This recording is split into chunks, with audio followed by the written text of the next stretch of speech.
Students कैसे हो? तो आइए फटाफट चलते हैं हम अपने न्यूमेरिकल्स के ऊपर। चैप्टर नंबर 2 का है, क्लास 12 का। ठीक है, तो न्यूमेरिकल बेटा यहाँ पर है कि 75% of distance D between the parallel plate of the capacitor is fielded with material of dielectric constant K. Find the change in capacitance if original capacitance was C nought. कह रहा है कि जो 75% है बेटा इसका डिस्टेंस का, यानी कि थिकनेस दे रखी है किसकी, डी की 75%। पैरेलल प्लेट कैपेसिटर की, इसमें क्या है बेटा, मटेरियल फील्ड अप किया हुआ है। ठीक है, जिसका डाइलेक्ट्रिक कांस्टेंट है के। हमें क्या फाइंड आउट करना है बेटा, मटेरियल फिल किया हुआ दो पैरेलल प्लेट कैपेसिटर के बीच अब कितनी कैपेसिटेंस चेंज की है ओरिजिनल सी नोट से, वो कैलकुलेट करनी है। ठीक है, तो इसके लिए बेटा हमें करना क्या पड़ेगा, सबसे पहले हमें रिलेशन लिखना पड़ेगा। तो bye using the relation, bye using the relation, कौन सा रिलेशन यूज करेंगे बेटा हम, पैरेलल प्लेट कैपेसिटर वाला, जिसमें क्या था बेटा, मटेरियल की थिकनेस जो हम फील्ड की थी दो पैरेलल प्लेट कैपेसिटर के बीच। तो क्या आ जाएगा बेटा, C is equal to C note, नीचे क्या आ जाएगा बेटा, 1 minus T upon d, 1 minus 1 upon K. तो ये बेटा फॉर्मूला है, ये रिलेशन यूज करेंगे। ठीक है, और क्या दे रखा है बेटा, क्वेश्चन हमें थिकनेस दे रखी है टी की वैल्यू, वो कितनी है बेटा, 75% है। किसकी है वो, डी के लिए। 75% ऑफ डी का मतलब क्या होता है बेटा, 75/100 मल्टीप्लाई बाई टी, इतनी वैल्यू होगी। अब टी की जगह पर बेटा हम ये वाली वैल्यू रख देंगे। ठीक है, तो क्या आ जाएगा हमारे पास, कैपेसिटेंस की वैल्यू आ जाएगी सी नोट, नीचे आ जाएगा बेटा जी 1 माइनस 75 डी, नीचे बेटा आ जाएगा 100 जे डी, इसके साथ ये बेटा जी मल्टीप्लाई में हो जाएगा, इसके साथ ब्रैकेट में 1 माइनस 1 अपॉन के। ठीक है, अब करेंगे क्या बेटा, यहाँ से हम एलसीएम ले लेंगे, और साथ ही में ये 75/100 है बेटा, है ना, 75/100 ये बेटा कट जाते हैं। तो सी नोट नीचे जो आ जाएगा हमारे पास 1 माइनस, तो ये बेटा ये दोनों के दोनों 25 के टेबल्स कट जाते हैं, 25 3 का 75, 25 4 का 100, ये दोनों कट जाते हैं। ठीक है, तो ये 1 माइनस ये आ जाएगा हमारे पास 3 से, ये चला गया 3 से, ये चला गया 4 से, अंदर क्या आ जाएगी 1 माइनस 1 बाय के। ओके, डी से डी भी बेटा क्या हो जाता है, कैंसिल। ठीक है, तो क्या वैल्यू आ जाएगी बेटा, सी इज इक्वल टू आ जाएगा हमारे पास सी नोट अपॉन 1 माइनस 3/4, अब अंदर मल्टीप्लाई कर देंगे हम। ठीक है, क्या बच गया हमारे पास, ये 3/4 माइनस 1 माइनस 3/4 के। ठीक है बेटा, सॉरी। तो बेटा अब क्या करना हमें, यहाँ से एलसीएम ले लेना, ब्रैकेट ये नीचे वाली की ब्रैकेट क्या कर देनी है, ओपन, ओपन करके एलसीएम ले लेना। ठीक है, तो क्या बन जाएगा, ये आ जाएगी हमारे पास 4 के सी नोट, नीचे बेटा एलसीएम लेने के बाद ये बन जाएगी वैल्यू हमारे पास 4 के माइनस 3 के प्लस 3। ठीक है, तो ये वाली वैल्यू 4 के में से 3 के चला गया बेटा, कितने रह गए हमारे पास 1 के। तो सी की वैल्यू क्या आ जाएगी बेटा हमारे पास 4 के नीचे के प्लस 3, ये चला जाएगा सी नोट। ठीक है, इतनी कैपेसिटेंस जो है बेटा वो चेंज करेगी। ये बेटा हमारे पास आंसर आ गया। ठीक है, समझ गए। चलो आइए फटाफट नेक्स्ट क्वेश्चन के ऊपर चलते हैं। नेक्स्ट क्वेश्चन में कुछ पैरेलल प्लेट कैपेसिटर का ही है, कह रहा है कि a slab of material of dielectric constant K, slab है, ठीक है, उसका जो मटेरियल है जिसमें डाइलेक्ट्रिक कांस्टेंट के है, has the same area as the plate of parallel plate capacitor but has a thickness 3d/4। अब थिकनेस की वैल्यू कितनी दे रखी है बेटा, टी की वैल्यू 3d/4, वेयर डी क्या है हमारे पास, सेपरेशन ऑफ प्लेट्स है। How is the capacitance changed when is inserted between the plate. तो अगेन क्या करना है बेटा, कैपेसिटेंस किस तरीके से चेंज करती है, जब हम स्लैब को इंसर्ट करते हैं दो पैरेलल प्लेट कैपेसिटर के बीच। अब अगेन क्या दे रखा है बेटा हमारे पास, थिकनेस टी की वैल्यू है ना, टी की वैल्यू कितनी दे रखी है, 3d/4, 3d/4 ये दे रखी है ना। अगेन अब बेटा हमें रिलेशन यूज करना है C, by using the relation C is equal to आ जाएगा सी नोट, नीचे क्या होगा 1 minus T upon D, bracket के अंदर 1 माइनस 1 अपॉन के आ जाएगा। अब टी की जगह 3d/4 पुट करना है जहाँ पर, है ना, तो क्या आ जाएगा बेटा, ये आ जाएगा हमारे पास सी नोट, नीचे 1 माइनस 3d4, नीचे आ जाएगा d, अब ब्रैकेट के अंदर 1 माइनस 1 अपॉन के आ जाएगा, ठीक है। तो इसके बाद जब सोल्व करेंगे ये क्या आएगा, डी सॉरी ये 4 नीचे चला जाएगा, है ना। और साथ में ये बेटा मैं अंदर मल्टीप्लाई कर रहा हूँ साथ ही में, ठीक है। डी से डी हो जाएगा कैंसिल, एक स्टेप एक्स्ट्रा कर रहा हूँ।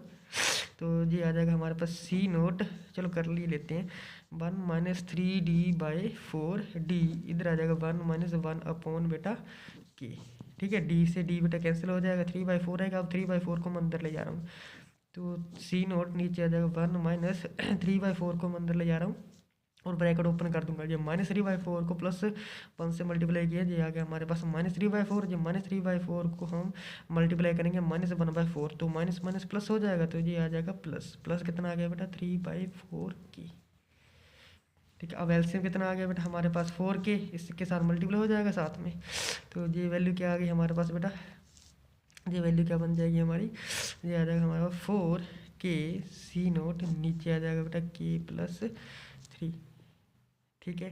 तो बेटा इतनी जो कैपेसिटेंस है वो हमारे पास चेंज करके जाएगी, जी आंसर आ गया हमारा, ठीक है बेटा, ओके। तो आइए फटाफट हम नेक्स्ट क्वेश्चन के ऊपर चलते हैं। तो नेक्स्ट क्वेश्चन काफ़ी ज़्यादा इंपॉर्टेंट है, ठीक है। इस तरह के काफ़ी ज़्यादा क्वेश्चन एग्जाम में आ जाते हैं। तो बेटा क्वेश्चन है हमारे पास, 4 capacitor of capacitance 1 picofarad, 2 picofarad, 3 picofarad and 4 picofarad are connected in parallel, ठीक है। कह रहे हैं कि बेटा 4 कैपेसिटर है जिनकी कैपेसिटेंस 1 पिकोफैरेड है, 2 पिकोफैरेड, 3 पिकोफैरेड और 4 पिकोफैरेड, इन सभी चारों कैपेसिटर को बेटा पैरेलल कॉम्बिनेशन में जोड़ा गया है। कह रहा है कि capacitance of the combination of the capacitor, तो बेटा कैपेसिटेंस कितनी होगी जो कि कॉम्बिनेशन में रहेगी, कौन से कॉम्बिनेशन में, पैरेलल में, ठीक है। कैपेसिटेंस फाइंड आउट करने कैपेसिटर की। सेकंड वन है बेटा charge on each capacitor if the combination is connected with 200 volt. अब साथ में बेटा कितना चार्ज होगा कैपेसिटर के ऊपर जब उसे हम 200 वोल्ट के साथ कॉम्बिनेशन को जोड़ेंगे, ठीक है, ओके। तो फटाफट जरा हम ना डायग्राम बना लेते हैं इसके ना, 4 ही कॉम्बिनेशन पैरेलल में है। पैरेलल में बेटा इस तरीके से आ जाएगी ना कॉम्बिनेशन, ऐसे 1 2 3 4, चारों को हम कनेक्टेड कर देंगे इस तरीके से, ठीक है। और यहाँ से हम टर्मिनल लगा लेते हैं, ये टर्मिनल बेटा यहाँ से लेकर यहाँ तक वोल्टेज का होगा, ठीक है।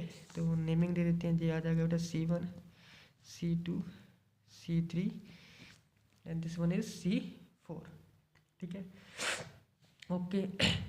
अब बेटा कैपेसिटर लगे हुए हैं ना, तो कैपेसिटर में पता है ना जब टोटल कैपेसिटेंस होती है किस तरीके से हम निकालते हैं, ऐड कर लेंगे इनको, है ना, ऐड कर लेंगे। तो सबसे पहले ए पार्ट निकाल लेते हैं, ए पार्ट में क्या आ जाएगा, टोटल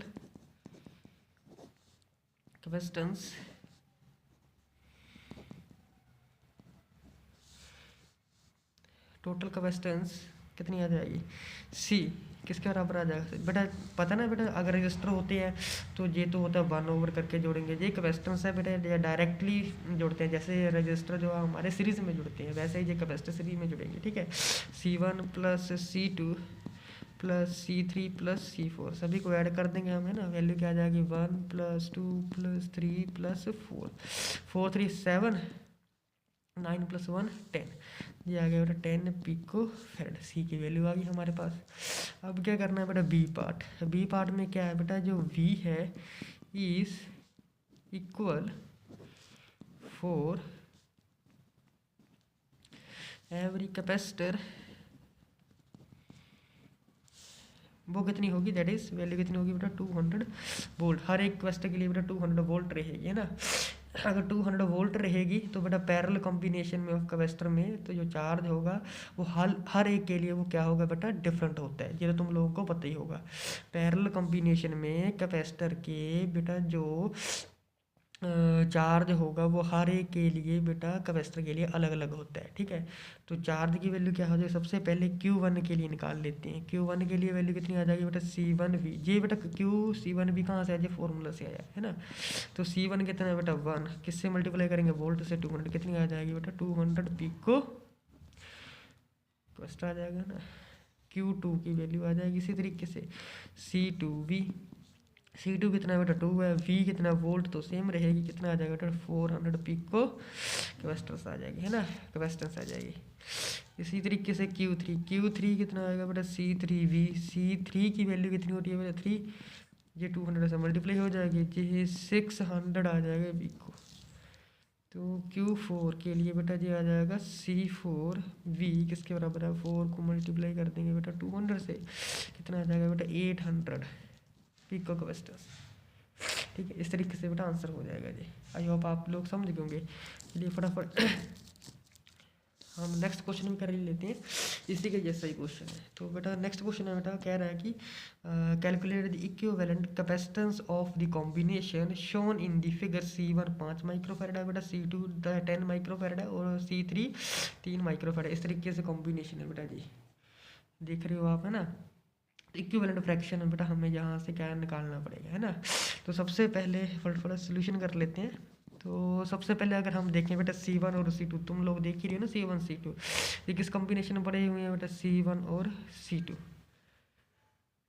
ये कौन से है बेटा सीरीज में, है ना।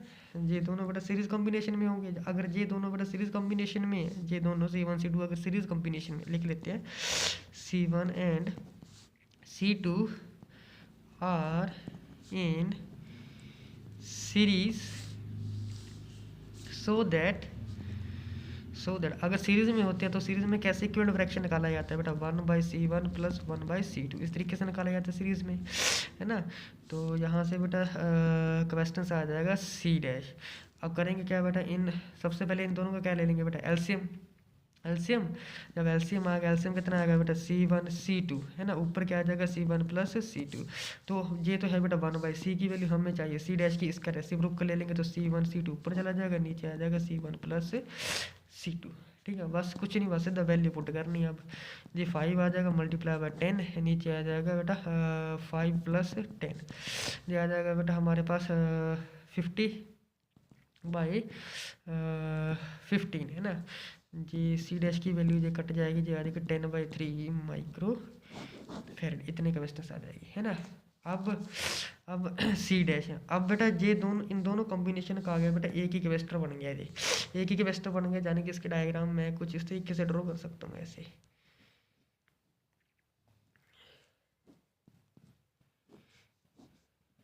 इस तरीके से। अब ये बेटा रिजल्टेंट आ गया C' और ये हमारा C3। अब ये दोनों देख लो बेटा कौन सा कॉम्बिनेशन में हो जाएंगे, ये पैरेलल कॉम्बिनेशन में आ गए। Now C' and C3 are in parallel combination में। अब ये बेटा कौन से कॉम्बिनेशन में, पैरेलल कॉम्बिनेशन में। पैरेलल कॉम्बिनेशन में किस तरीके से आ जाएगा, तो C' + C3 को हम डायरेक्ट ऐड कर देंगे, तो बेटा ये कितना आ जाएगा 10/3 + 3, तो कितना आ जाएगा बेटा एलसीएम लेंगे, ये आ जाएगा, है ना, 10 + 9/9, तो ये आ जाएगा बेटा हमारे पास 19/3 माइक्रोफैरड। अगर पॉइंट में निकालें तो पॉइंट में ये आ जाएगा बेटा 6.33 माइक्रोफैरड, जी आंसर है। इस तरीके से बेटा ये क्वेश्चन होंगे। आई होप आप लोगों को वीडियो अच्छी लगी होगी। अगर अच्छी लगी तो बेटा वीडियो को लाइक शेयर कमेंट जरूर कीजिए। तब तक जय हिंद बेटा, अगली नेक्स्ट वीडियो तक मिलते हैं नेक्स्ट वीडियो में। ओके बेटा, थैंक यू।